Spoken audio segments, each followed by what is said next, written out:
udah bunyi. Tapi nggak tahu kantin itu. Kantinnya yang dapur itu.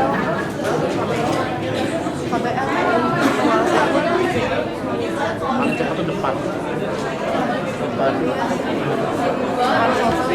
Iya ya.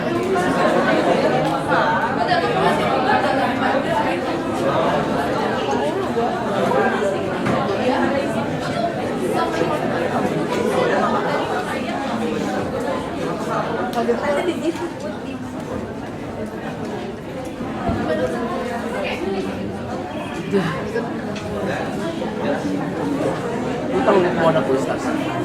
Kamu ada kuis?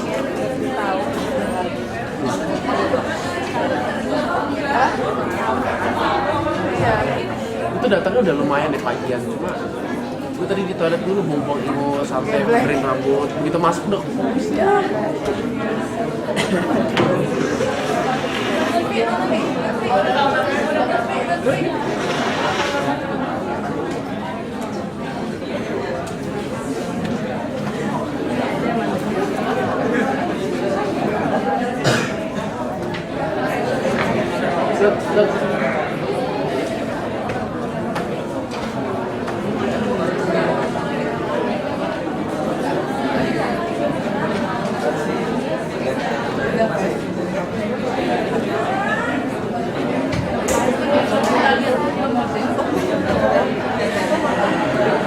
Kamu ada PR ya?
Jawabannya kira udah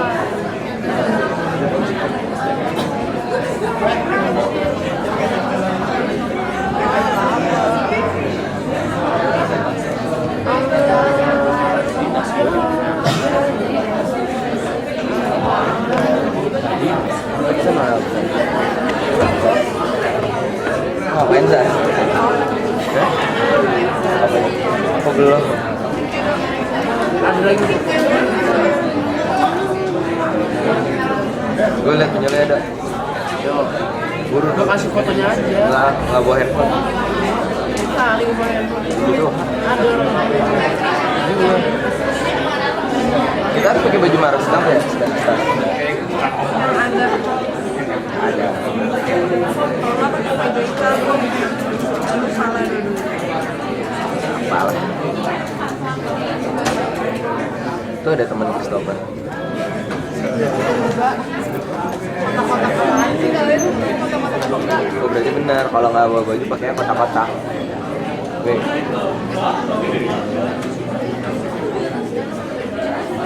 Bisa di.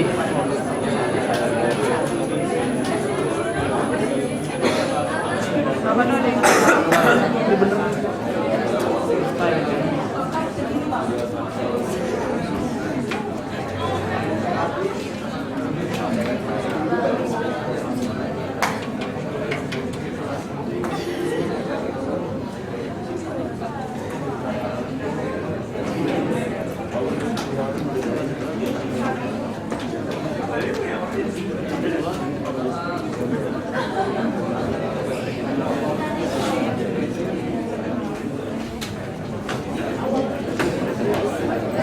Banyak dong.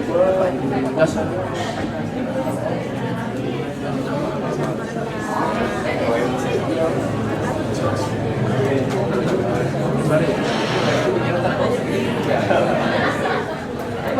Ini kenapa sih ini masalah suara?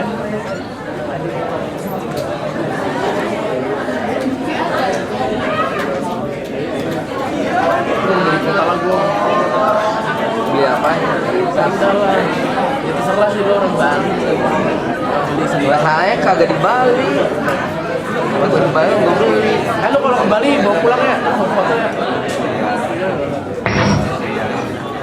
Gue di Bali udah lama. Padahal dulu main ke Bali. Wah, Dulu gua main ke Bali. ya gitu. Gue ini udah lama ke Bali dari lahir.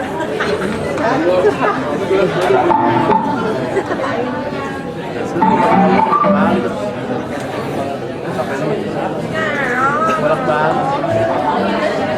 Dulu apa? Kalau gua jadi Bali. Oh iya. Terus habis itu gua Di mana? sana bolak Bali di Bank Indonesia itu di Bali. Oh iya. Kok nggak ketemu gua? Di mana lo? Di pantai. Iya, di Bank BI juga.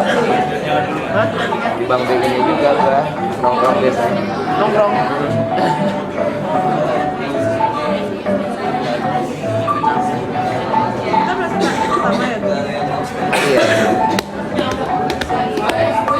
Pertama tuh maksudnya udah. Enggak. Oh itu. Ebi. Ya, nanti.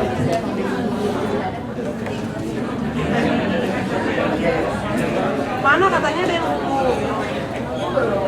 Kita Ada emang. Gue beli. Tapi itu dulu belum keluar, sampelnya juga belum ada. Apa belum tuh? ada gambarnya. Belum. Itu special edition banget. Gue pengen beli. Lo nyediainnya apa? Di ukuran 28, 38. 38. Iya. Kasih 34 muat. 34. 34. Ini 38 ya enggak? 38 ya. Enggak mungkin. Kan saya. Ya tes lo sepatu gue ukurannya. Lu lihat lagi dah.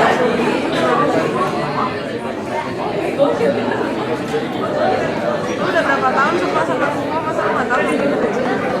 Ngapain berarti? Gue perhatiin kaki lu ukuran lu.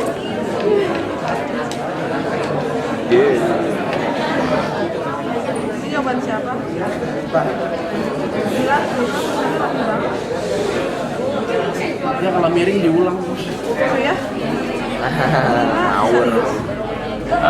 Assalamualaikum warahmatullahi wabarakatuh. Selamat pagi semuanya. Kami dari kelompok 10 akan mempresentasikan tentang pluralisme dan relativisme dan toleransi. Mungkin sekian dari kami mau mulai presentasi kami langsung. Terima kasih.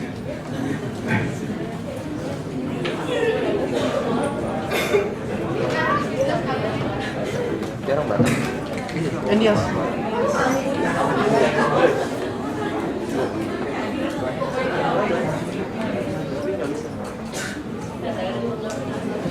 Itu pertama kali yang melihat orang ini.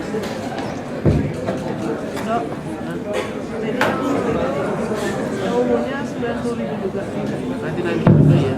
99. Mana mau? Tapi kok kemarin udah buat Ntar beri dia aja. Mama, aku bingung, Ma. Kenapa? Aku bingung kenapa teman aku ada yang bisa makan babi, ada yang rasnya hitam, putih. Kok aneh-aneh sih, Ma? Oh alah, ini dulu mama kasih tahu. Jadi itu namanya keanekaragaman, disebut juga pluralisme. Hah? Pluralisme? Apaan tuh, Ma? Iya, pluralisme itu berhubungan erat sama relativisme dan kedua hal itu berhubungan erat sama toleransi. Hah? Apa tuh pluralisme, relativisme, toleransi? Apa itu, Ma? Aduh, udah jam segini nih, mending kamu ikut mama aja nonton. Nonton apa, Ma? Nonton Uya Kuya. Ya siapa, Ma? Uya Kuya itu tuh, sholat itu. Kalau tawa gitu ya, Ma? Iya benar banget. Jelas, Ma, ya, nonton, Ma. Yuk. Samanya dia sama. Iya. Kayak ini waktu yang lalu samanya sama. Iya, selamat datang. Ya tanah. Buya. Memang buya. Oke, gue bos ya.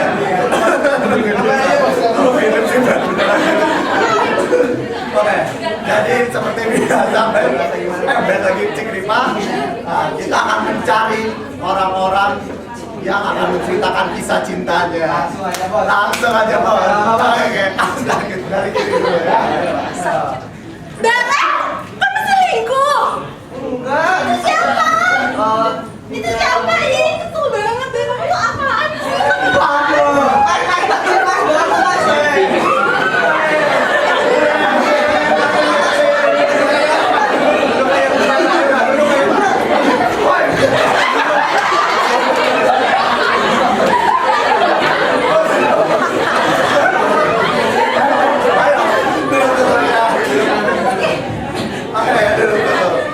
Cik, lu pakai gitu, Cik. Bukan pembalun namanya. Siapa?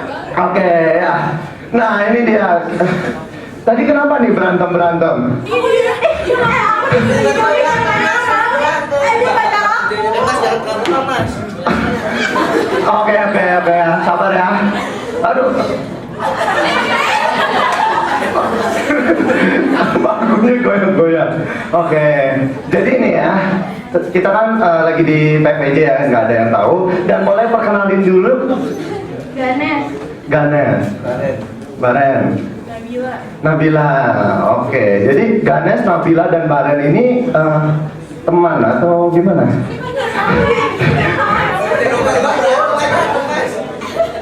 Oh, jadi gini aja deh. Karena kita di acara kita Uya ya, biasa kita buka-bukaan cerita. Oke? Ada yang berani? Mas sama Mbaknya berani?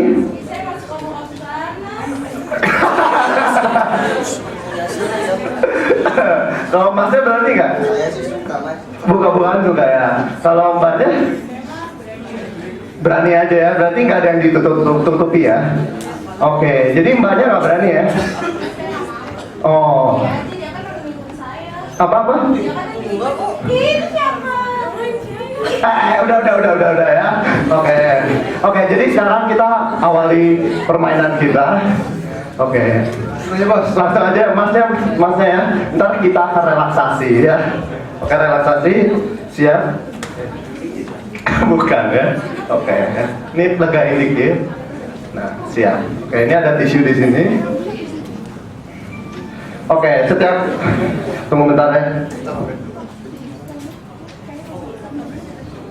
Aja mas. Ada apa-apa? Oke mas, setiap Anda melihat api, Anda akan oh iya, sorry.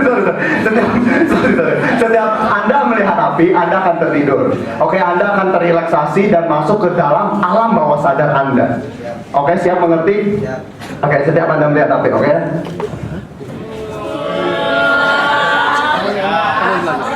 Nah, oke, mas lihat depan. Setiap Anda melihat api, Anda kan tertidur. Sudah tidur.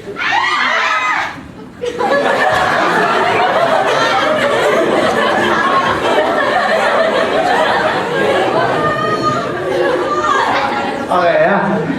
Oke. Nah, penonton jangan berisik ya. Ayo, Mas namanya siapa?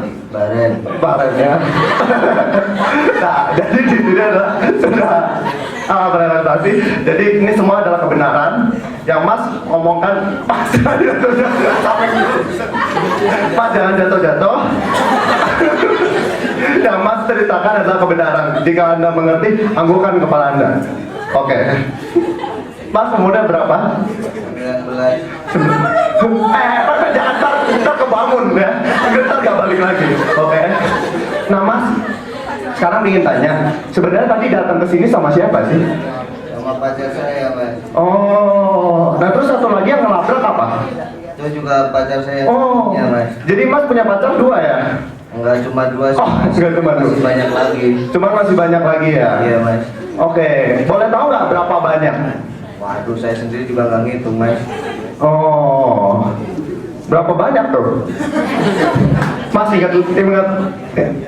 Nggak ngitung, Mas, saya cuma ya gitulah, beda-beda agama semua, Mas. Pengalaman pribadi ya? Ini kok mati ya? Oke, ya, Mas. Jadi maksudnya kenapa sih kok bisa beda-beda, beda-beda ceweknya? Ya, sekarang kan udah zaman modern, saya juga tinggal di Jawa, isinya bukan cuma orang Jawa-Jawa juga, Mas. Terus juga agama juga kan sekarang udah macam-macam, kayak pluralisme gitu, Mas. Emang mas agamanya apa mas? Saya sih Katolik, Mas. Kalau mbaknya yang Nabila, Dia Islam, Mas. kalau Ganes? Buddha. Oke, nah boleh kasih contoh nggak? Maksudnya tadi ngomong pluralisme ya? Iya, Mas. Maksudnya pluralisme tuh kayak gimana sih? Ya kayak gini, Mas. Kayak gini gimana? Ini lihat aja, Mas. Oke, lihat aja. Indonesia merupakan negara yang memiliki keanekaragaman suku dan budaya. Saya dari suku Bali, Om Swastiastu. Saya dari Jawa, iya kabare. Mun abdi di Sunda tuh. Mun Kang Emil masuk TV Assalamualaikum warahmatullahi wabarakatuh. Begitu juga dengan agama. Di Indonesia ini ada sekali perbedaan agama. Seperti saya dari Islam, saya Katolik, aku percaya pada Allah. Saya Buddha sama budaya.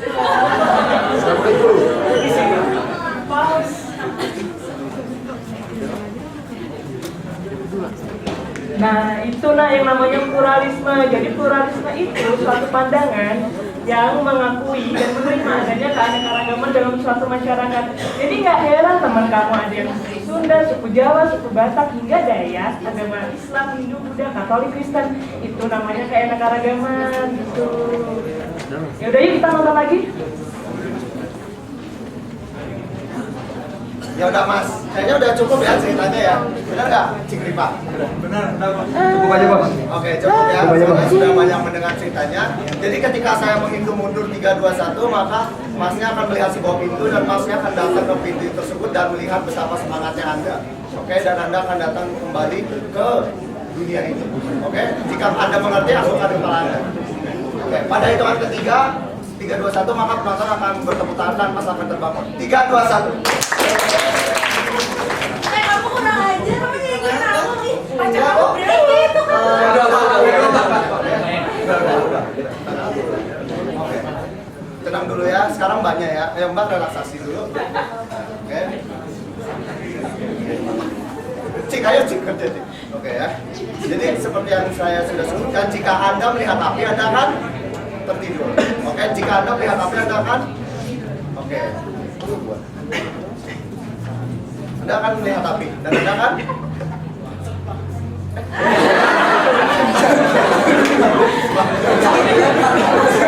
Anda ketika melihat api Anda kan?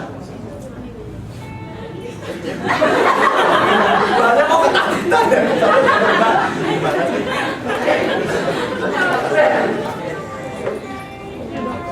Oke Mbak, namanya siapa? Nabila mas. Nabila ya, umurnya berapa? 17 17 ya. Tadi datang ke sini sama siapa? sama Baren. Bang itu siapa? Pacar mas. Pacar yang keberapa? Atau cuma satu ya? Enggak juga. Ya, emang ada berapa? 5 kali ya. Satunya di mana? Jatinangor.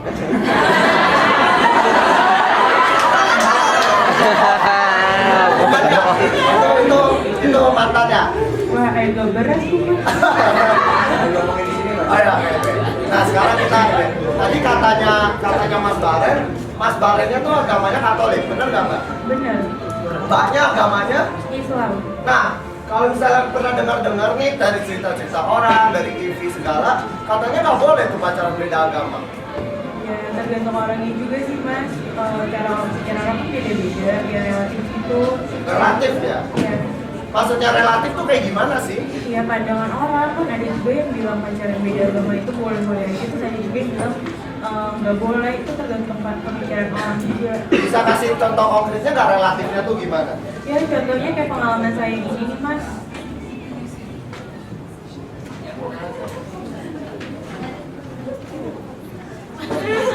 Nafs, kamu pacaran sama Baren? Lu muslimah yang baik gak? Itu dilarang di Al-Quran. Dia pacaran sama yang beda agama. Dia teman gua. Terus kenapa kalau itu? Itu dilarang di Al-Quran. Ya udah, Dan juga di Alkitab. Lalu siapa?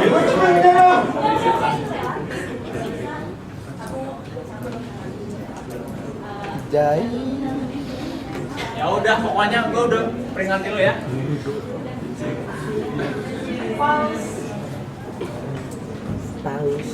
Nah, itu yang namanya relativisme. Jadi relativisme itu satu doktrin yang meyakini bahwa kebenaran suatu kelompok itu bergantung pada apa yang diyakini kelompok tersebut.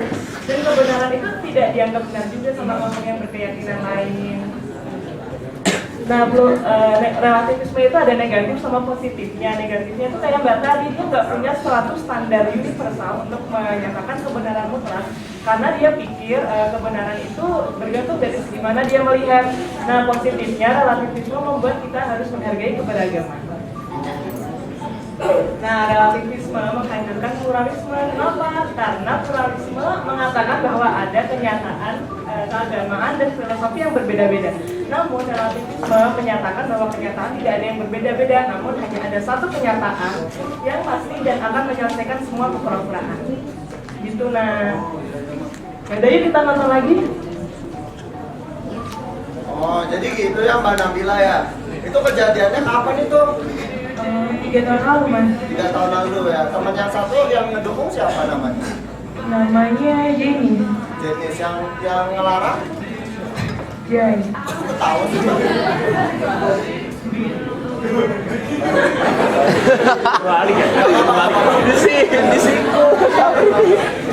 Nah, Mbak, tadi udah pacaran sama Mas Barennya tuh berapa lama? 3,5 tahun. 3,5 tahun ya. Udah Mbak dibilangin terbagus ya. Oke ya, 3,5 tahun ya. Iya mas. Oh, nah sekarang kalau 3,5 tahun itu kenapa bisa lama tuh? Padahal biasanya yang saya tahu tuh biasanya kalau pacaran beda agama tuh lama ya. Sebentar. Khasiatnya apa sih bisa lama gitu? Khasiatnya sih nggak ada mas, cuman jaga komunikasi yang baik, saling mendukung, menghormati agama masing-masing. Ya, contohnya kayak dia mau ke gereja gitu ya mas, tiap hari minggu, terus saya ingetin gitu, kayak saya juga mau sholat, dia juga ingetin gitu. Oh, jadi saling menghargai, saling toleransi ya? Iya, toleransi. Bisa kasih contoh konkretnya nggak, toleransinya kayak gimana? Ya contohnya kayak pengalaman saya beberapa tahun lalu lah mas, waktu awal-awal kayak gitu ceritanya.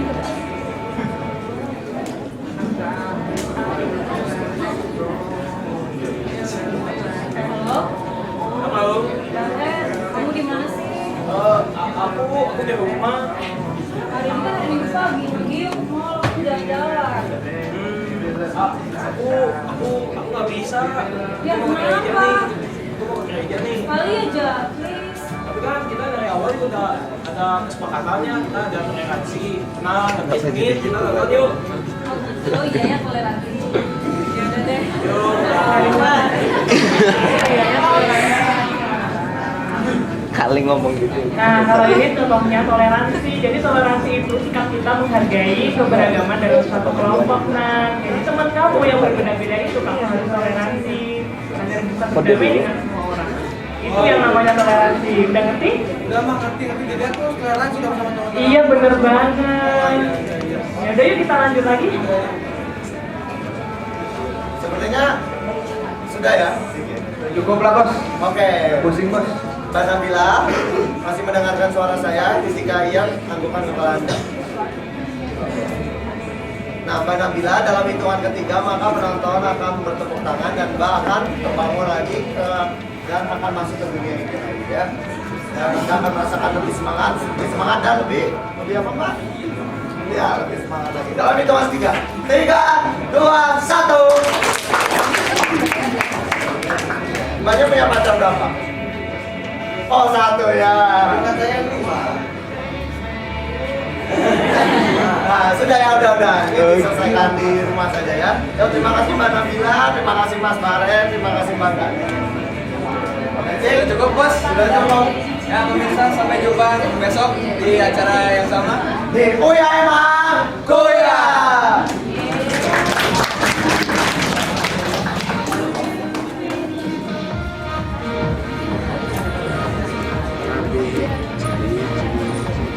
DJ Jai.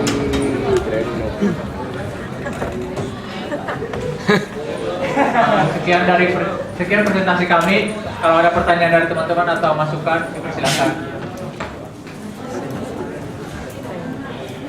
I love you like that so.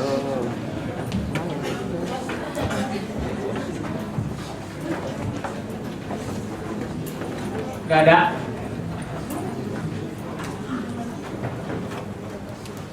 Dari Bapak dosen, silakan itu.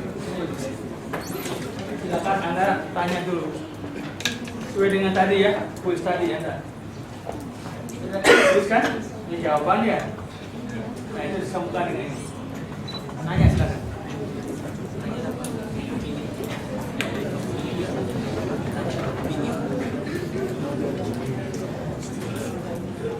Coba tadi jawabannya. Kamu nggak hati. Jawabannya apa?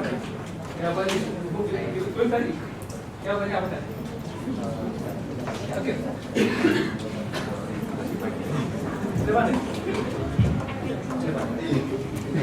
Ya. Jadi pertanyaannya, ya, bagaimana kalau Anda punya pendapat bahwa agamaku lah yang paling benar, agama lain bisa saja salah, tapi aku sebagai seorang beragama akan tetap menghargai orang lain. Apakah perlu seperti itu atau perlu menyatakan begini, semua agama benar, aku boleh bebas pilih amanah aja, atau gimana? Kalau menurut saya nggak boleh nyatain agama kita paling benar, tapi nganggap agama lain salah. Soalnya kenapa? Soalnya kita kan nggak tahu seluk-beluk agama orang lain dan kita nggak bisa ngatain bahwa itu tuh salah atau benar karena kita nggak tahu dalam-dalamnya gitu.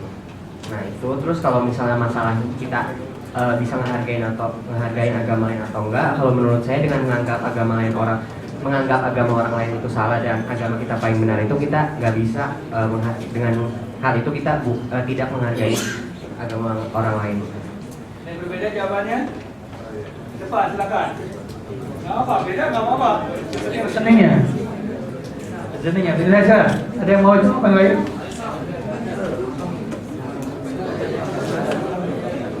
Sini, coba.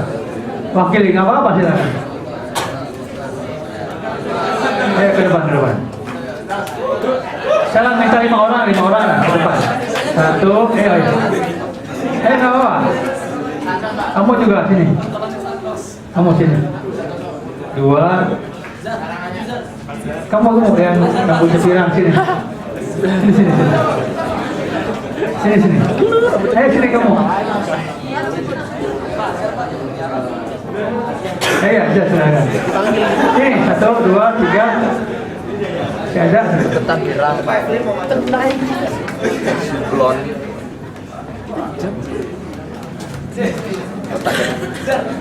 Silakan jawab ya. Buat dulu. Kalau jawaban dari saya karena saya adalah penganut agama Islam, saya yakini bahwa agama Islam adalah agama yang menurut saya paling benar karena hal itu bukan sekedar atas karena saya Islam dan karena saya Islam ya udah Islam paling benar, bukan seperti itu. Karena saya juga mencari dasar kenapa sih saya bisa mengatakan bahwa agama saya emang paling benar. Itu ada di surat, kalau nggak salah Quran surat Al-Imran ayat 19.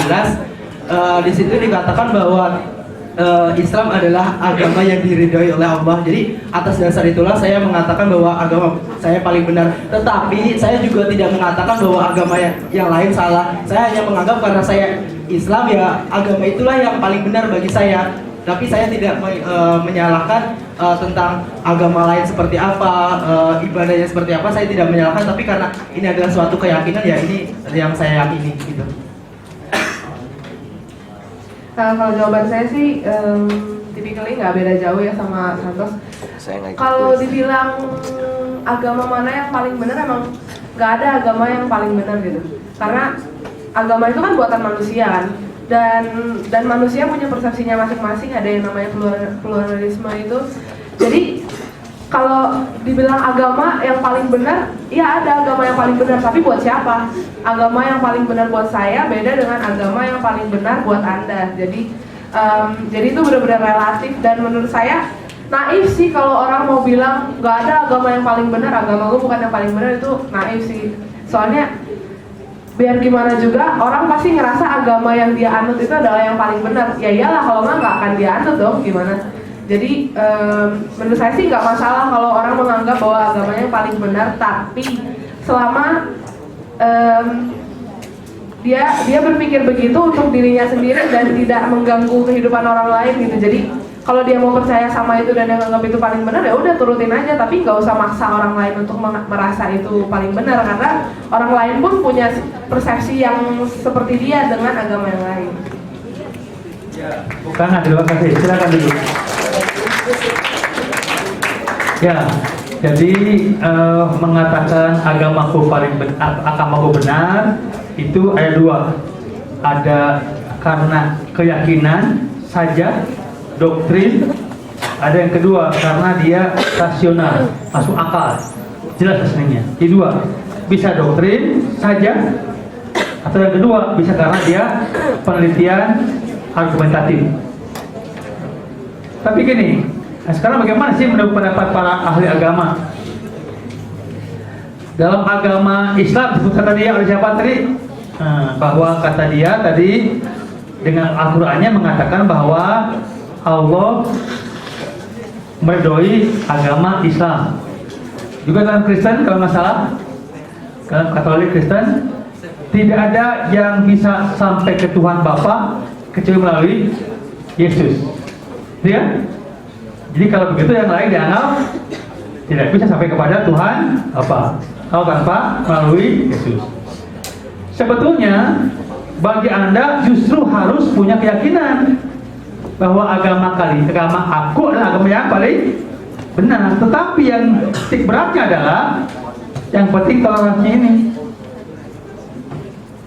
Anda mengatakan agamaku Katolik Pak, yang benar, yang lain semua nggak tahu, mungkin salah. Tapi saya menghormati orang lain, bisa. Yang gawat kalau tidak ada toleransi. Kayak ginilah. Makanan. Bagiku yang paling nikmat adalah kue tiaw. Bagi saya enggak, mie goreng dong. Oh yang enggak ada, bagi aku ini nasi goreng. Ya boleh, nggak apa-apa, tapi kamu hargai orang lain. Jadi ketika Anda makan kue tiaw, kata saya, apa tuh? Kue tiaw enak, oh kamu nggak suka? Enggak, ke kolesterol. Nggak apa-apa gitu. Jadi sekali lagi, manusia bisa berbeda pendapat, relativisme. Tapi bagi agama tertentu, mungkin dia ada absolutisme. Kamu agama apa? Katolik. Bagi kamu, benarnya Katolik absolut atau relatif? Absolut relatif? Hah? Absolut. Ya. Bagi Anda, kata Anda, agamaku Katolik. Benarnya benar absolut. Tapi kata yang lain mungkin benarnya relatif. Juga bagi kamu tadi, kata kamu yang Islam benar, absolut bagi saya, bukan relatif. Bagi yang lain tadi ya, bisa relatif. Kalau begitu maka memang ada dua, ada belahan absolut dan relatif. Yang absolut itu mana sih? Sebetulnya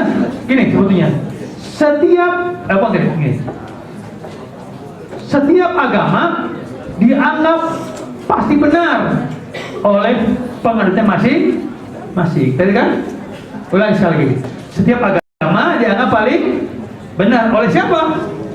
Penganutnya masing-masing. Harus begitu. Karena kalaupun agama mengatakan semua agama benar, bisa pindah-pindah. Kamu misalnya Islam, kalau mau Ramadan pindah ke Kristen, supaya nggak puasa. Seminggu lagi pindah ke Buddha, bisa gitu kan? Nah, sehingga bagi kalian memang punya anggapan tadi ada yang absolutisme. Yang penting kalian harus toleransi. Ya, keyakinan ada pada hati kalian, tapi respon sosialnya kelihatan. Saya nggak tahu ya hati masing-masing. Bisa begini, kata kamu yang benar adalah nggak beragama, bisa aja begitu. Ya, kata Anda yang benar adalah agama Hindu, kata Anda yang benar itu agnostik, bisa begitu. Itu sudah ketahuan karena di hati masing-masing. Begitu Anda bergaul, kelihatan bahwa Anda toleran dan saya toleran. Nah, di sini penekanannya adalah pertama, yakinilah agama masing-masing. Yakinilah agama Anda mengandung kebenaran yang absolut, walaupun kata yang lain relatif. Yang ketiga adalah sikap toleransi. Di sini kelasnya beragam agama, beragam suku, beragam kebudayaan, beragam latar belakang. Yang penting Anda memahami orang lain untuk bersikap toleransi. Oke, ada pertanyaan silakan. Nanti Tijar mau menjelaskan. Kak Tijar mau menjelaskan beberapa hal soal mukti, boleh saya baca. Ya. Atau oke. Ada pertanyaan di sini? Ada pertanyaan di sini tidak? Cukup. Oke, terima kasih. Tepuk tangan. Iya, terima kasih.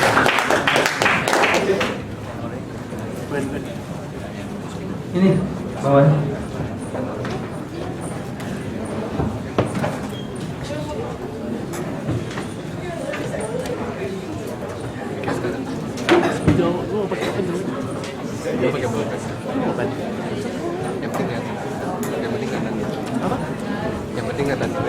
Kelihatan. Wah. Tidak. Marker. Drawing belum. Nggak tahu kok di mana. Belum nyampe. Do. Udah yang udah kertasnya kan itu mana? Iya. Sebelah lo kosong. Kertas dong. Kalau kuliah itu didengerin. Kalau saya bilang kemarin nomor 1 yang benar cuma 3, nomor 2 soal UTS kemarin yang benar cuma 2. Nomor 2 ini saya tanya apa? Ingat ya pertanyaan? Ketika kebebasan itu, kenapa malah melahirkan apa? Tanggung jawab, ya? Karena manusia itu dapat berpikir. Kalau hewan dia bebas, tapi dia dikasih tanggung jawab nggak? Misalnya dia habis membunuh hewan lain, tanggung jawab nggak? Nggak. Orang gila, dia bisa berpikir nggak? Nggak. Ketika dia membunuh orang lain, dia dipenjara nggak? Nggak. Gitu. Maka ketika manusia dapat berpikir, maka dia bebas, tapi dia mempunyai tanggung jawab atas apa yang dilakukan. Itu apa kata Suseno. Oke. Jadi kedepannya kalau kuliah tidak dengerin. Oke. Ya.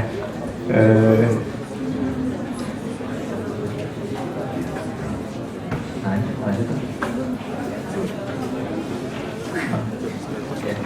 Oke, hari ini kita akan membahas tentang absolut dan relatif. Masalahnya gini, membahas tentang relativisme dan absolutisme itu tergantung konten. Jadi konten yang pertama adalah tentang moral, dan yang kedua adalah tentang religious pluralism. Oke, yang pertama tentang moral. Kalau teman-teman coba search tentang tentang relativisme dan absolutisme, itu di Amerika misalnya, di jurnal-jurnal gitu, akan muncul kebanyakan adalah kritik karena di Amerika itu mayoritas adalah Katolik ya, kritik mengenai agama Katolik. Kenapa sih Katolik itu absolut banget, tidak mengikuti perkembangan zaman? Secara jelas di Bible itu ditulis bahwa gay, lesbi itu dilarang, ya, itu udah jelas dengan kisahnya negeri Sodom. Tapi para filosofer itu mengatakan, wah ini sangat tidak toleran. Orang zaman sekarang punya kebutuhan yang berbeda. Kenapa sih harus dipaksakan seperti itu?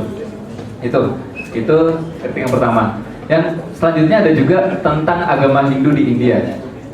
Ada yang namanya kasta. Tahu ya? Pernah dengar ya? Mungkin waktu kita zaman SD SMP itu ada kan dulu. Terus Sudra, Ksatria, Waisya, Brahma dan sebagainya. Mungkin kalau kita sekarang, kalau kita melihat hal itu diterapkan di masyarakat saat ini, terasa aneh. Loh, zaman udah maju kayak gini ya kali masih ada kasta seperti itu. Kita aja yang nggak tahu, informasi yang kita dapatkan itu mungkin nggak sebanyak informasi zaman dahulu. Mungkin saja justru dengan adanya kasta itu, disitulah wisdom agama Hindu ketika itu, gitu. Jadi yang perlu kita lakukan sekarang adalah jangan sampai kita menjudge sebuah agama itu toleran atau tidak hanya karena apa yang disebutkan di agama itu tidak sesuai dengan keinginan kita. Siapa tahu justru disitulah wisdomnya sebuah agama. Kalau misalnya sebuah agama itu ada aturan, lalu kita bisa seenaknya melanggar aturan, terus buat apa agama ada aturannya? Terus buat apa Tuhan bikin aturan kalau setiap aturan kita buat dilanggar? Saya sering tuh kalau lagi naik motor, oh ada lampu merah, lanjut aja gitu kan. Tuh kok langgar bro? Iya karena aturan kan dibuat buat dilanggar gitu. Ada yang bilang seperti itu. Nah itu yang pertama tentang moral gitu. Yang kedua tentang religious pluralism. Kalau teman-teman buka di kamus bahasa Inggris, pluralism itu artinya social fact, fakta sosial tentang keberagaman. Fakta sosial tentang keberagaman.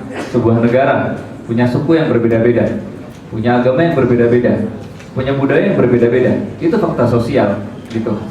Nah, cuman kalau di Indonesia ism itu menjadi paham, ya. Ism itu menjadi paham. Maka kata pluralism itu menjadi sebuah paham yang sebenarnya yang dia maksud itu adalah orang relativism, orang relativis. Itu. Jadi ketika kita mau membicarakan pluralisme di Indonesia, kita harus tanya dulu ke orang itu. Maksud Anda mengatakan pluralisme itu apa? Pluralisme dalam arti kemajemukan bahwa kita punya keberagaman suku, agama, ras dan sebagainya, atau pluralisme yang dimaksud dengan relativisme ini gitu. Seperti MUI misalnya, MUI itu membuat definisi pluralisme adalah mengatakan bahwa semua agama itu benar. Nah, padahal kalau di kuliah ini menjelaskan nanti itu adalah definisi dari relativisme gitu. Oke. Di sini sekarang saya mau nanya nih, siapa yang menganggap bahwa hanya ada satu agama yang paling benar? Saya nggak bilang agamanya itu apa. Silakan angkat tangan. Apa? Oke, 1, 2, 3, 4, 7.000. Oke. Sekarang siapa yang menganggap bahwa ada lebih dari satu agama yang benar? Boleh juga semua agama benar. Boleh angkat tangan. Oh ya, sama 7.000 juga. Nah, saya nggak mengatakan pandangan mana yang benar, dan saya tidak mengatakan pandangan mana yang salah. Kuliah ini hanya akan memberikan konsekuensi atas pilihan teman-teman semuanya, dan akan memberikan tantangan, akan memberikan pertanyaan-pertanyaan yang harus teman-teman jawab untuk setiap pilihan teman-teman. Makanya tadi ketika di kuis, terserah teman-teman mau jawab yang mana, mau jawab hanya satu agama benar, mau bilang semua agama benar, atau lebih dari satu, terserah gitu. Tapi akan ada konsekuensi dari setiap pilihan teman-teman. Karena sesungguhnya kedua-duanya berangkat dari logical fallacies. Cuman asumsinya yang berbeda. Orang yang absolutis beranggapan bahwa Tuhannya itu sudah ada. Tuhan ada, dia mengirimkan sebuah pesan kepada manusia, sebuah pesan kebenaran untuk jalan menuju dia. Yang jadi masalah adalah pertanyaan bagi orang absolutisnya, emang siapa yang sudah pernah ketemu Tuhan? Sehingga dia, orang absolutis tersebut, bisa mengatakan bahwa pesan itu adalah benar-benar dari Tuhan. Tuh. Sedangkan untuk orang-orang relativis, pertanyaannya adalah, orang relativis itu mengatakan bahwa kita nggak pernah tahu Tuhan tuh yang benar tuh yang dari agama mana, ya kan? Kita nggak pernah tahu nih. Jadi kita perlu mengapresiasi setiap agama yang ada. Kita perlu mengapresiasi setiap agama yang ada. Karena kita perlu mengapresiasi, ya udah kita anggap aja deh semua agama benar. Gitu.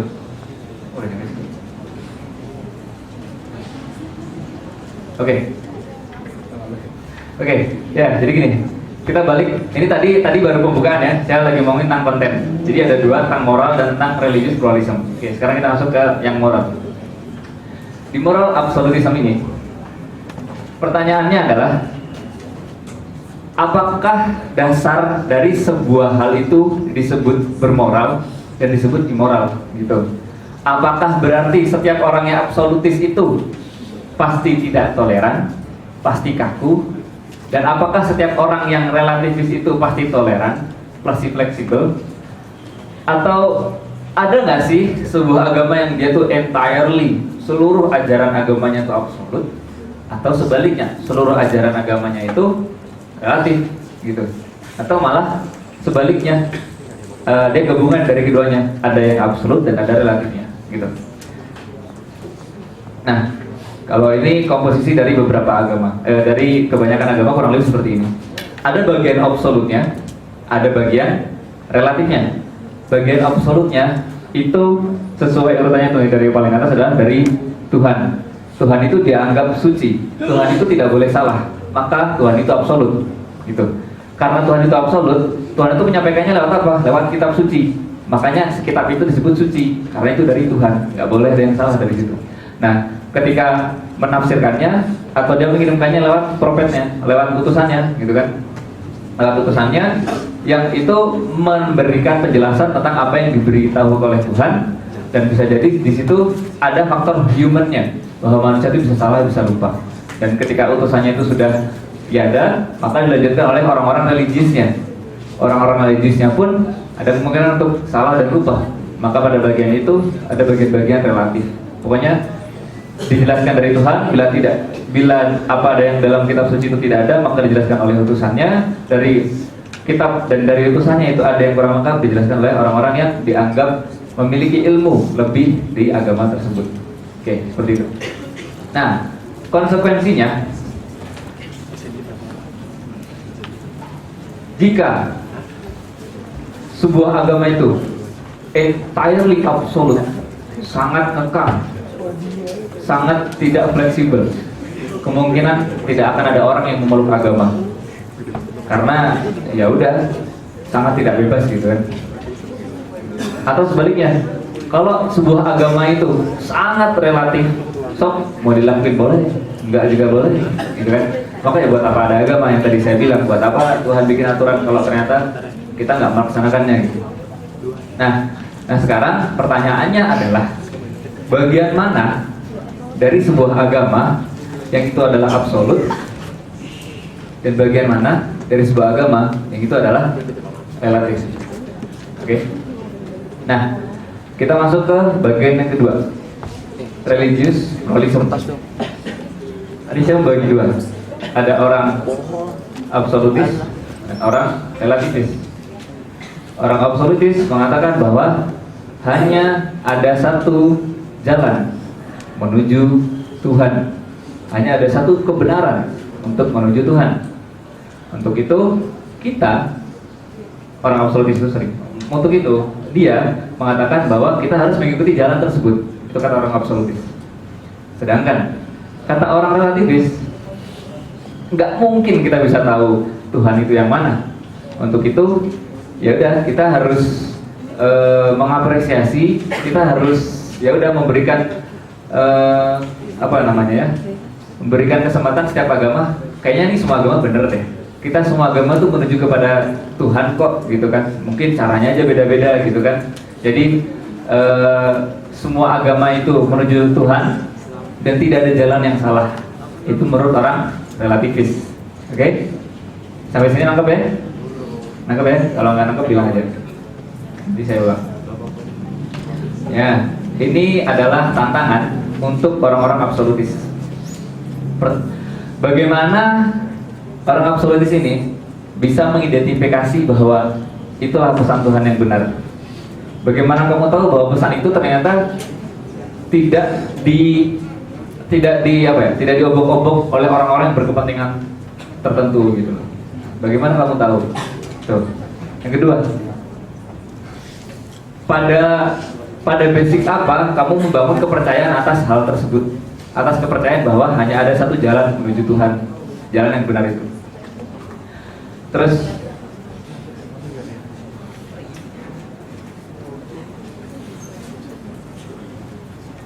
kalau misalnya nih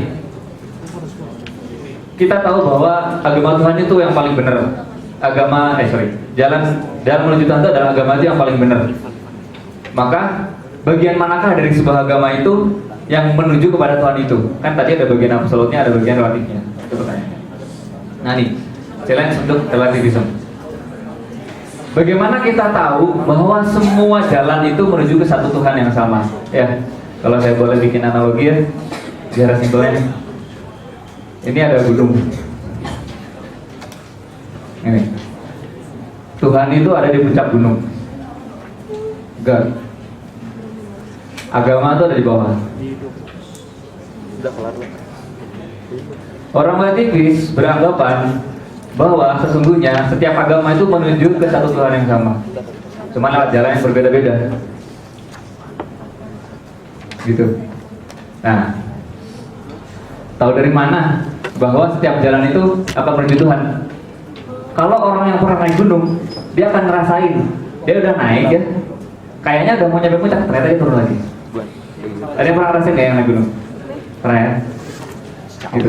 Bisa jadi dia gunung itu kan nggak, bisa aja gini loh, bisa aja pas ini dia belok malah turun dan sebagainya gitu. Jadi bisa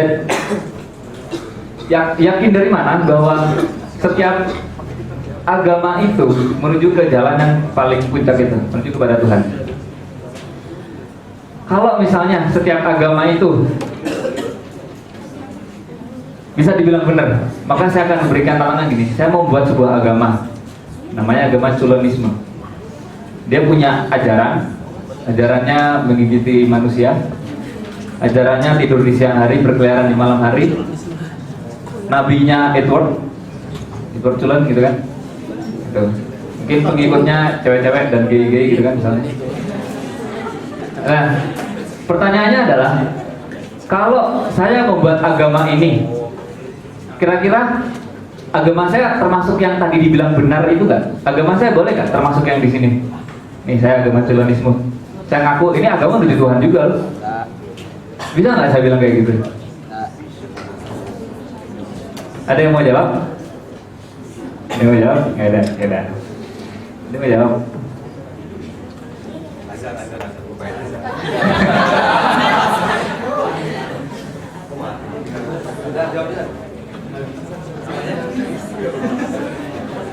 Kenapa Zar?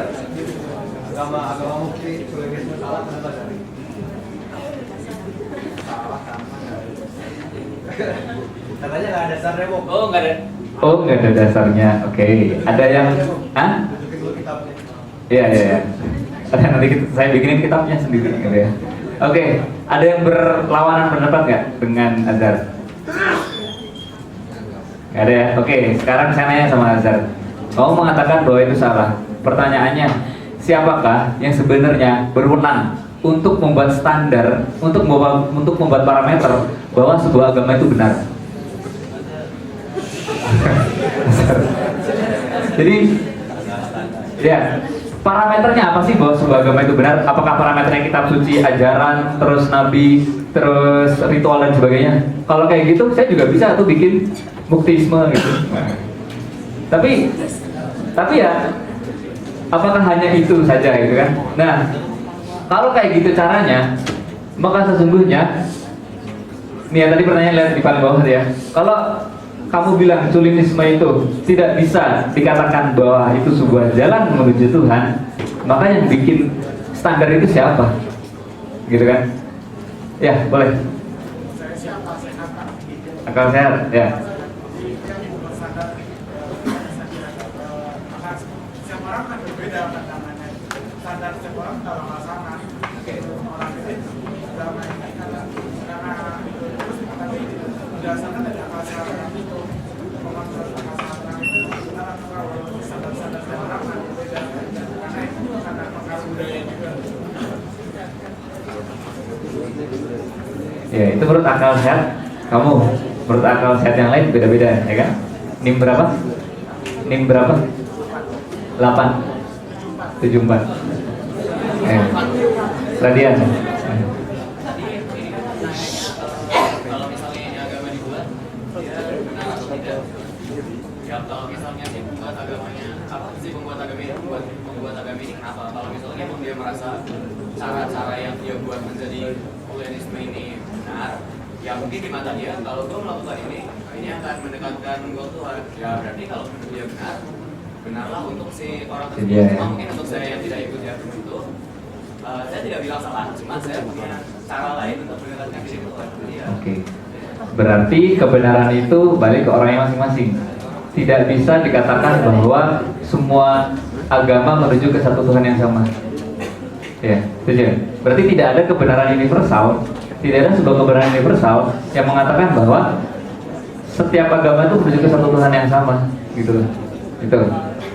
Kata ada yang mau memberikan.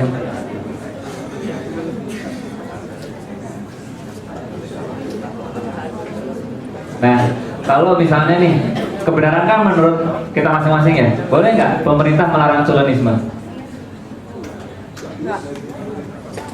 Nggak boleh ya? Nggak boleh ya? Boleh nggak? Boleh nggak? Ya. Culinisme maksudnya gigitin orang, bunuh orang, isep darah gitu ya. Terus mau jadi vampir. Ya. Kalau dibilang boleh nggak boleh tergantung. Yang percaya sama Hulenisme itu berapa banyak? Karena kan kalau mau dibilang nggak boleh juga ya awalnya juga misalnya Konghucu di Indonesia emang boleh, kan? Soalnya ya tergantung gitu loh kayak berapa banyak. Berarti parameter sebuah agama itu boleh diakui atau boleh dianggap benar adalah jumlah orang. Kalau sudah melebihi jumlah tertentu berarti boleh. Jadi misalnya culinisme yang mengikuti udah 1 juta orang boleh. Sebenarnya nggak ada angka yang exact. Cuman kan gini, pada akhirnya semua itu relatif gitu. Yang namanya agama itu bukan buatan Tuhan. Tuhan cuman ngasih misalnya dari Kristen gitu ya. Dia cuman bilang kalau yang gue nyelamatin kalian, tapi kan dia nggak pernah bikin agama Kristen gitu, enggak kan? Itu kan buatan manusia kan. Dan bagaimana bisa ada itu kan itu persepsi kan. Pada akhirnya kenapa agama itu bisa diakuin karena ada orang lain yang berpemikiran sama. Sekarang kalau ada orang cuma satu doang yang dia bilang Hulenisme itu benar, ya kayak orang gila aja gimana gitu. Tapi kalau mau dibilang angka yang exact ya nggak ada, karena gimana sih itu kan kehidupan sosial yang dinamis gitu. Kita mesti ngikutin dinamika masyarakat tuh kayak gimana, dan pada akhirnya kita harus baca keadaan kapan saatnya itu dianggap benar dan kapan dianggap salah, tapi nggak ada batasan yang benar-benar absolut buat itu. Tepuk tangan dulu. Namanya siapa? Ini berapa? 054. 054. Oke. Sebenarnya pertanyaan saya tadi belum dijawab sih. Jadi bisa nggak pemerintah itu melarang agama culinisme? Ya tergantung. Tergantung reasoningnya, tergantung siapa aja yang percaya. Dia yang belakang. Kalau dari saya kan kita pandangnya dari relativisme ya Pak ya. Iya. Kalau misalnya kasih frame-nya itu, batasannya itu, mungkin dia nggak merugikan orang lain. Selagi dia nggak, kalau tadi Bapak bilang dia malam-malam gigit orang, kalau itu saya nggak setuju. Tapi kalau dari segi kepercayaan mungkin dia mesti siang tuh untuk tidur, malam boleh keluar, atau misalkan dia mendewakan si kulonnya boleh. Tapi selagi dia tidak merugikan orang lain, itu dari segi relativisme benar. Kalau misalkan dia bilang itu Tuhan, bisa gitu. Oke, berarti intinya kamu nggak relatif karena kamu punya standar bahwa apa? Yang penting nggak merugikan orang. Iya. Tapi Tuhannya pasti kesatuan yang sama juga nggak? Belum tahu juga kan? Gimana Bang? Soalnya kalau misalkan seseorang itu menganggap seseorang itu percaya Tuhan gitu ya, berarti dia harus menyetarakan dirinya dengan orang lain bahwa sesama manusia kan. Jadi sebenarnya ketika dia punya Tuhan, tapi dia merugikan orang lain yang sesama manusia yang seharusnya punya Tuhan, dia salah, agamanya benar salah. Oke, sip. Kamu bikin standar seperti itu? Ya, saya nggak membenarkan, saya nggak menyalahkan. Kamu ini berapa? 140, oke. Gini, perhatikan ya. Orang-orang relativis itu dia sendiri yang membuat standar tentang agama mana yang bisa menuju Tuhan. Berarti dia itu kalau dari bawah nih, perhatikan. Kalau manusia itu dari bawah, seharusnya tuh dia tuh nggak mungkin bisa melihat Tuhan. Dia tuh harus lebih tinggi dari Tuhan. Dia mungkin naik helikopter, sehingga dia tahu nih agama-agama mana saja yang ternyata jalannya tuh menuju Tuhan. Oh agama yang ini, oh agama yang ini, oh agama yang ini enggak, yang ini cuma muter-muter gunung, gitu. Oh sorry, jalannya, gambarnya. sorry. Saya masuk nggak ada terima. Ya, gitu. Jadi orang-orang relativis ini, kalau dia bilang dia bisa menentukan yang Tuhan yang mana, jadi pertanyaan sebenarnya yang sebenarnya Tuhan nyiptain manusia atau manusia nyiptain Tuhan? Kalau orang relativis, dia yang punya standar. Kalau ada orang yang bisa membuat sebuah standar, sebuah parameter bahwa agama ini Tuhan, agama ini yang bukan Tuhan, ini yang menuju Tuhan, ini yang bukan menuju Tuhan, maka dia sendiri jangan-jangan manusia sendiri menciptakan Tuhan. Oh yang ini ada Tuhannya, yang ini nggak ada. Gitu. Jangan-jangan. Jadi dia juga absolut gitu, malah lebih absolut lagi dari Tuhan. Oke. Pertanyaan lagi adalah, dalam membuat standar itu, kalau ternyata standar itu dibuat dari satu agama, maka dia balik lagi ke orang absolutis. Oke? Kalau standar tadi, parameter tadi yang untuk menentukan bahwa sebuah agama itu menuju Tuhan atau tidak, itu dicek dari agama, maka dia absolutis lagi. Tapi kalau dia bikinnya adalah dari human reasoning, entah itu yang penting itu tidak menyakiti orang lain, yang penting itu punya ibadah dan sebagainya, maka berarti Tuhan itu lebih tinggi dari manusia. Manusia itu lebih tinggi dari Tuhan. Ya, manusia yang menemukan Tuhan. Gitu. Nah, jadi kalau manusia yang menemukan Tuhan, eksistensi Tuhan di mana? Gitu. Itu tantangan buat orang relativis. Oke. Ya, boleh. Saya nggak setuju sih dengan pernyataan Bapak. Boleh.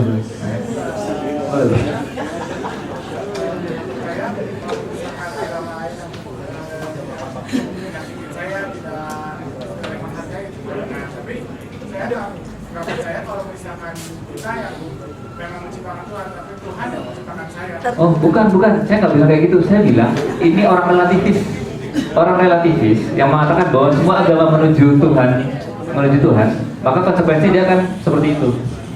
Tapi kan kata Bapak, orang relativis itu orang yang membawa orang yang beralasan kalau misalnya ada orang yang benar, pasti ada dua kan, misalnya Relatif ya.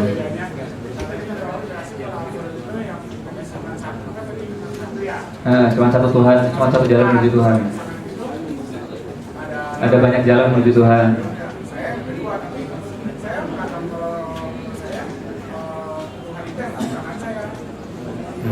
Nah, kamu pakai parameter tadi, standar is derived from certain religion. Kamu absolut lagi, balik lagi ke absolut. Makanya di situ ditulis. Kalau kamu pakai parameter, pakai itu kan standar kamu. Itu terserah, nih setiap orang beda-beda ya. Kalau standar kamu adalah standar, itu kan kamu ajaran agama kamu. Misalnya kalau saya ngomong balik cepet lagi, balik ke situ, maka kamu kan absolut lagi. Itu absolut, kamu udah fix. Menurut saya kayak gitu, absolut saya. Gitu. Tapi kalau misalnya kamu punya standar lain, nah berarti kamu lebih tinggi dari Tuhan. Gitu. Tidak. Sip ya, oke? 74 kan ya? 74 kan? Oke, selanjutnya Quo Vadis, ada yang tahu Quo Vadis nggak? Quo Vadis, Quo Vadis kita nggak? Pernah dengar kan? Quo Vadis. Ada yang tahu nggak? Ada yang tahu? Saya tahu. Ya, Quo Vadis itu dari Bible. Mau kemana? Mau dibawa kemana? Bukan dia. Jadi manusia, konsepsi manusia tentang relativism dan absolutism, kedua-duanya dibangun atas logical fallacies, dibangun atas asumsi yang berbeda-beda, atas asumsi masing-masing. Jadi sekarang pilih mana, lalu pecahkan fallaciesnya. Oke? Ya. Ada yang mau nanya lagi? Slide tidak akan diulang. Kalau yang kita masih diulang. Ya, sip. Silakan. Oke, sekarang semua ngerasa lagi nih. Siapa yang menganggap bahwa satu agama aja yang benar? Coba lagi. Kok jadi berkurang? Terus kalau yang kedua, yang menganggap lebih dari satu agama benar? Oh, masih sama kok. Terus yang nggak angkat tangan, ini apa? Maunya apa? Ragu-ragu. Satu setengah mungkin ya. Ya udah, oke. Terima kasih, saya berikan lagi kepada Pak Asep. Mari kita menelusuri akal kita. Siapa yang duluan ada, manusia atau Tuhan? Logika ya. Logika kita. Siapa yang lebih dulu ada, manusia sebagai makhluk atau Tuhan? Ya, boleh lagi. Yang duluan ada adalah manusia atau sang pencipta alam? Oke. Terus Pak, sini yang pertama itu sang pencipta ya. Saya nggak nyebut Tuhan dulu ya, tapi sang pencipta, pencipta alam. Oke. Sekarang yang kamu sebut Tuhan itu siapa? Yang kamu sebut Tuhan, pencipta alam atau makhluk? Coba saya minta. Yang kamu anggap sebagai Tuhan, yang kamu sembah, itu pencipta alam atau makhluk?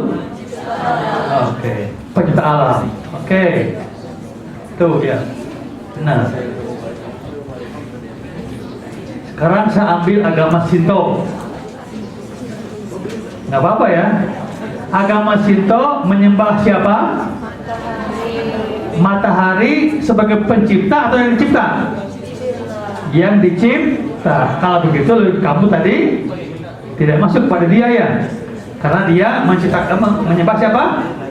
Matahari sebagai makhluk, bukan sebagai Allah. Oke, udah apa? Saya nggak bisa benar ya. Oke, ini Tuhan menciptakan manusia dan lain-lain. Ketika dia membuat manusia, dia membuat aturan nggak? Membuat aturan nggak? Membuat aturan Tuhan ya, aturan Tuhan. Apa fungsi aturan Tuhan bagi manusia?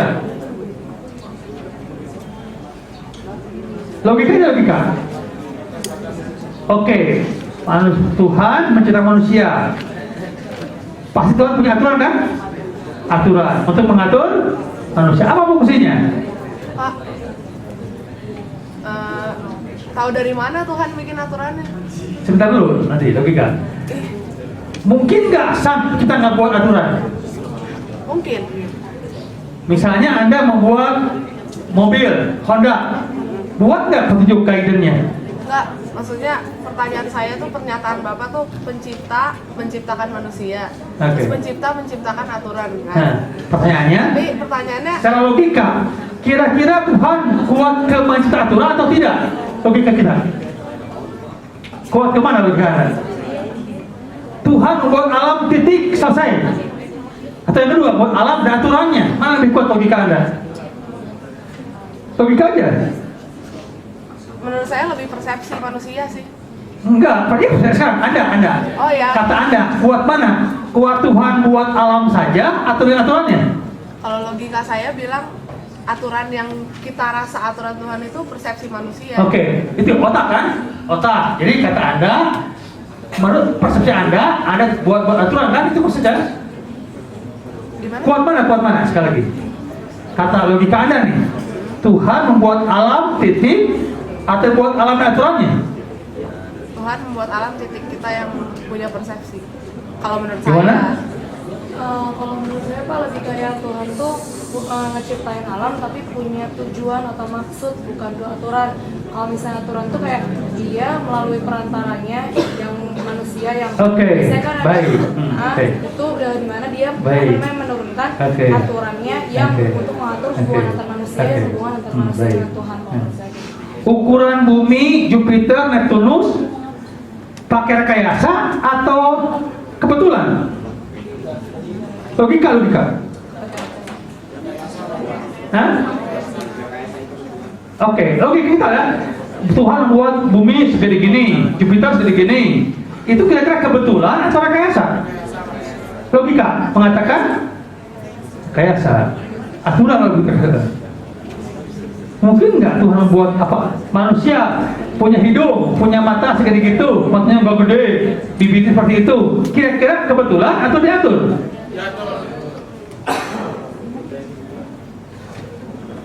Silakan aja berargumentasi sendiri. Tuhan manusia makan dari mulut masuk ke lambung, masuk ke usus keluar usus. Kebetulan atau emang diatur? Kebetulan. Kok sama? Kebetulan semuanya? Ada hukumnya? Ada rumus-rumusnya? Ada hukum darah, ada darah A, darah B, AB, darah O. Kok sama semuanya? Sehingga dibuat sebuah rumus-rumus, formula-formula. Itu kebetulan atau kira-kira ada yang mengatur? Kira-kira logika aja.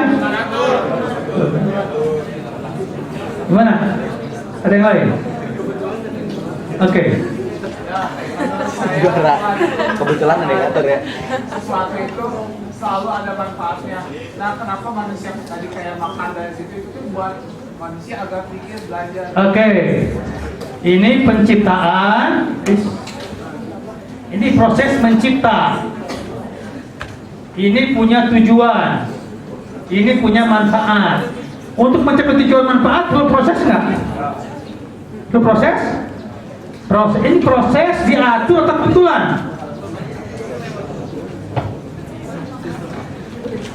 Logika aja yang pakai dalil. Iya, proses yang diatur. Oke.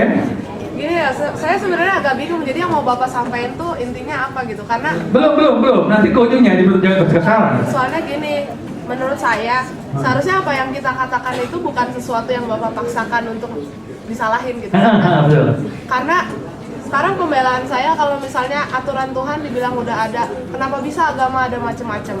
Iya juga, itu nanti berikutnya ada perkembangan berikutnya. Iya, jadi sebenarnya nggak salah. Nanti ada jawabannya, Iya. Nah, logika kita. Logika kita nih, kita Tuhan membuat makhluk manusia punya tujuan, punya kesempurnaan, dan punya manfaat, punya. Untuk mencapai tujuan dan manfaat perlu proses. Ini proses rekayasa atau kebetulan? Proses.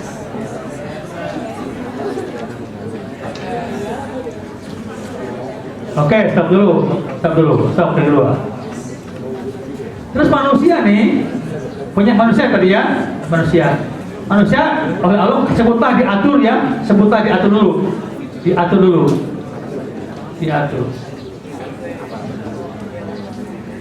Aturan Tuhan ini bagi manusia dapat diketahui dengan berbagai cara kan? Mempelajari hukum alam. Ya, Anda tahu apa hukum-hukum air? Karena belajar. Anda tahu hukum-hukum darah? Karena belajar. Tapi ada enggak sesuatu yang tak dapat diketahui dengan belajar, tapi hanya langsung dari sini ke Tuhan, disebut dengan wahyu. Maka itulah persepsi orang-orang beragama. Jadi orang-orang beragama itu punya keyakinan manusia punya kemampuan yang terbatas. Dia hanya bisa mengetahui sesuatu yang kecil saja. Begitu yang besar-besar, maka manusia perlu wahyu. Maka itulah orang beragama. Nah, bagi orang beragama, ini sifatnya absolut. Absolut.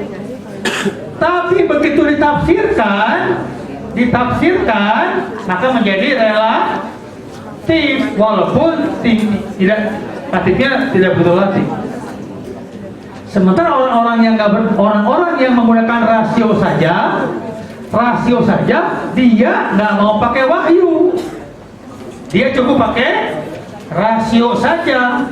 Sehingga itu tadi bahwa kata Anda agama adalah buatan manusia. Agama ini nih, bukan agama yang ini. Orang Kristen tanya, apakah agama buatan manusia atau Tuhan? Pasti mengatakan buatan Tuhan, nggak mau manusia. Saya Kristen, saya bilang manusia. Kamu Kristen? Kamu punya kepercayaan soal Yesus, soal Tuhan Bapa, itu karya manusia atau karya Allah? Gimana? Anda kepercayaan pada Tuhan ya, Tuhan Yesus, Tuhan Kudus, itu karya manusia atau emang wahyu? Kalau agamanya sih buatan manusia, tapi Tuhannya ya Tuhan gitu. Ngerti nggak? Oke. Kemarin disebutkan, agama itu meliputi apa kemarin? Agama itu adalah soal way of life ya, ada Tuhannya dalamnya, ada Tuhannya. Nah sekarang gini, Anda seorang Kristen, Katolik misalnya, Anda keyakinan agamaku benar, aku tahu soal Yesus, Tuhan Bapa. Dari mana itu? Dari manusia atau dari wahyu? Dari manusia. Manusia dari mana? Katakanlah pendeta atau pastor, dia dari mana? Tergantung lah, gini loh. Kita nggak bisa loh ngejudge orang tuh tahu dari manusia atau dari wahyu. Namanya wahyu tuh ya dia yang memaknai sendiri gitu. Jadi kalau saya bilang sih yang namanya tentang aturan segala macam agama itu buatan manusia. Tapi saya percaya bahwa ada Tuhan. Siapa yang punya pendapat bahwa agama buatan manusia? Angkat tangan. Agama, ya, kemana? Hah? Agama buatan manusia. Yang lain? Agama buatan siapa? Punya? Yang lain? Di sini dua pendapat tadi. Agama buatan manusia. Kalau Anda? Yang lainnya? Buatan siapa? Buatan Tuhan. Ya. Sekali lagi. Kenapa mengatakan bahwa manusia? Saya bagi Anda adalah agama adalah persepsi tadi kan? Persepsi. Pokoknya soal konsep Yesus, soal Roh Kudus, soal Tuhan Bapa, soal kebaktian adalah persepsi dari seorang tokoh agama. Kata Anda enggak, kata Anda tokoh agama menerima wahyu dari Tuhan, sehingga bagi dia agama bukan buatan saya, bukan buatan Tuhan. Saya tidak memungkiri bahwa ada yang namanya wahyu. Tapi pada akhirnya batasan-batasan yang sekarang ada itu tidak terlalu. Betul. Kalau itu dalam sini tadi wahyu ini diklasifikasi benar enggaknya? Kata yang punya agama ini benar, absolut. Kata yang lain enggak, itu relatif. Begitu ditafsirkan, apalagi tafsir wahyu enggak absolut tapi relatif. Inilah muncul dari pendapat tadi, absolutisme dan relativisme. Oke, jadi sekali lagi terakhir. Tuhan mencipta alam, dia manusia. Terbagi dua tadi ya. Dia punya aturan. Sekarang manusia. Kira-kira gini. Mungkin nggak ada manusia yang menganggap ini aturan Tuhan, karena bukan? Mungkin nggak? Mungkin, ya. Yang mengatakan lagi, ini aturan Tuhan loh. Tapi benar aturan Tuhan, memang aturan Tuhan. Mungkin nggak? Nah, maka kalau gitu kita sebetulnya wajib menggunakan dua jalan. satu jalan rasio, kedua jalan pendekatan kepercayaan atau wahyu. Kalau ini dua-duanya dipakai akan lebih lengkap mungkin. Kalau hanya wahyu saja tanpa kritik nanti. Kalau rasio saja mungkin tidak lengkap. Pakai dua-duanya. Ya, memang ini masuk ke dalam wilayah filsafat keagamaan. Ya, sebenarnya ini untuk apa?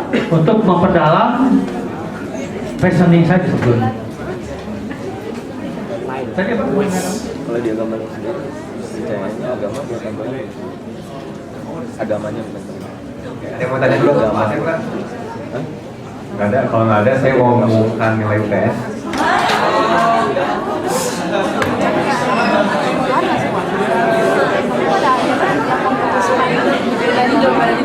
Oh ini Ya, beda-beda kan dapat manusia dapat.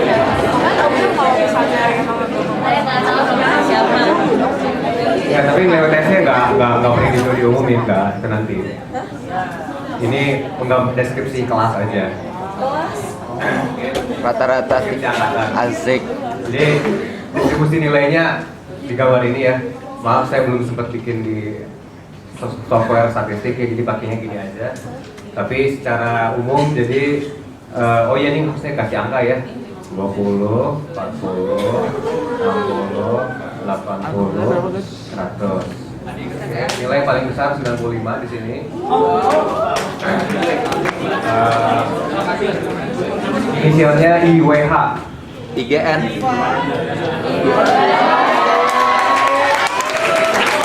Mana orangnya? Oh kamu. Oh. Ya. Bagus. IGN ya Pak? Saya lihat tadi tugas yang hitung-hitungan juga kamu dicontekin banyak orang ya. Kayaknya kamu ada referensi angkatan memang. Ya, nilai paling rendah 38. Ya ada. Kalau nggak salah sih, ya maksudnya inisial lagi kalau salah perempuan nih kalau nggak salah perempuan.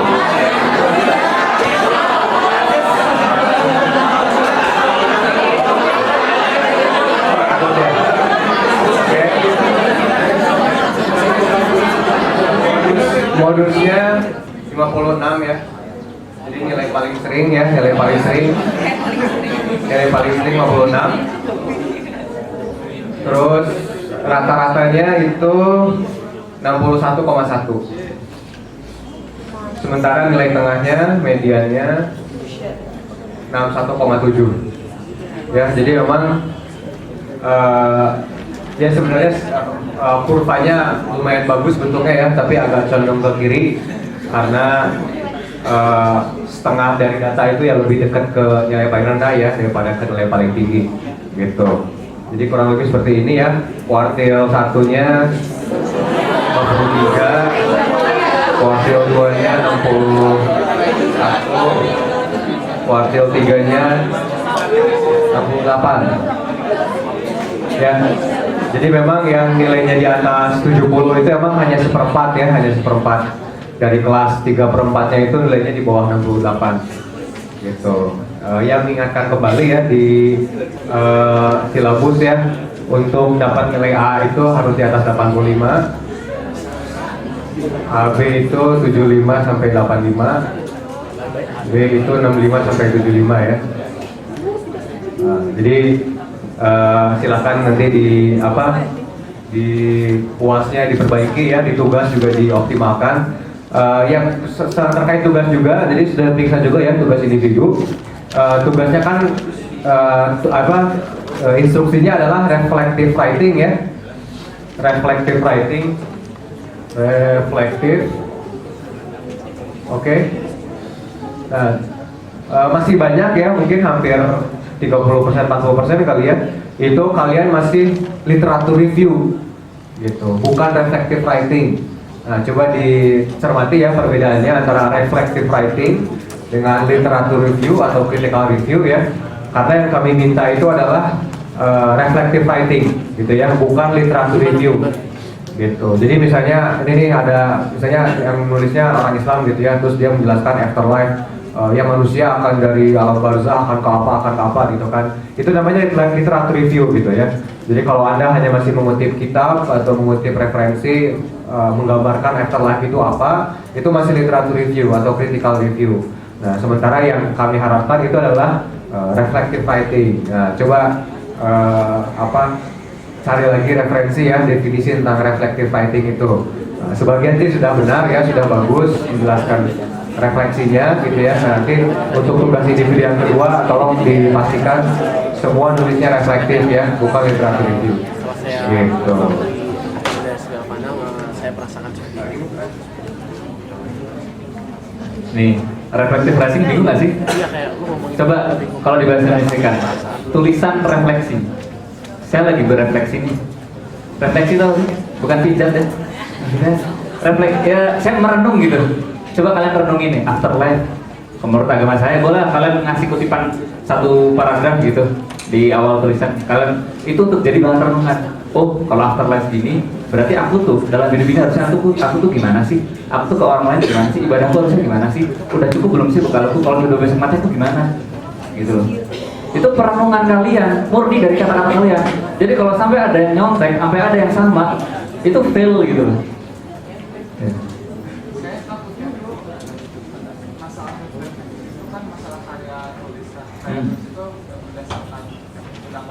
Iya. Masalah afterlife berhubungan bisa berhubungan dengan agama. Ya. Takutnya dengan refleksi ini saya menuliskan ada yang sebenarnya menyimpang dari agama. Oh nggak apa-apa. Apa? Terserah kamu. Itu adalah tentang apa yang kamu pahami sendiri. Bukan itu maksudnya saya takut untuk tulisan hal yang salah. Itu kan tulisan itu bisa disebarluaskan. Oh enggak. Saya janji tidak akan disebarluaskan. Maksudnya itu kan bisa aja itu berupa tulisan itu kan bisa menyebar kemana-mana kan, takutnya itu salah dan itu dianggap oleh orang kan bahaya. Oh bisa dianggap oleh orang. Oke. Kalau misalkan yang berdasarkan dari agama. Oke, gini aja. Besok kan mau UAS, ada tugas lagi. Judulnya apa? Judulnya apa? Nah, Seeking Scripture Word. Nah, disitu kamu cari ya.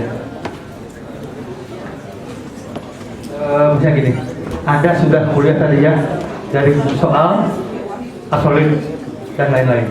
Kira-kira apa sih refleksi writing dari kuliah tadi? Misalnya gini, sebagai seorang muslim misalnya, saya justru harus menganggap agamaku benar, tetapi aku wajib toleransi ke orang lain. Itulah refleksinya, manfaat tujuan dari kuliah tadi ini. Jadi apa yang kau perbuat, itu refleksinya. Bukan meresumo ya, bukan meresumo. Oke, terima kasih sudah selesai lewat waktu ya. Oke, dikit lagi ya. Tadi yang ikut kuis cuma 77 orang, jadi 140 orang. Jadi minggu depan bisa ada kuis lagi, bisa enggak? Oke, terima kasih. Selamat pagi.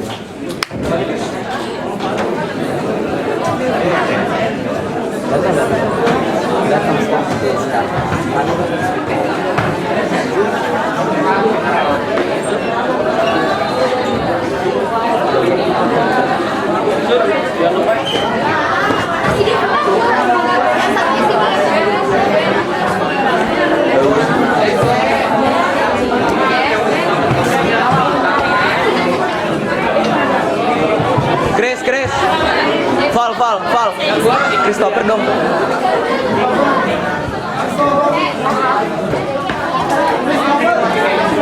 Tas gua, tas. Tas buku di mana?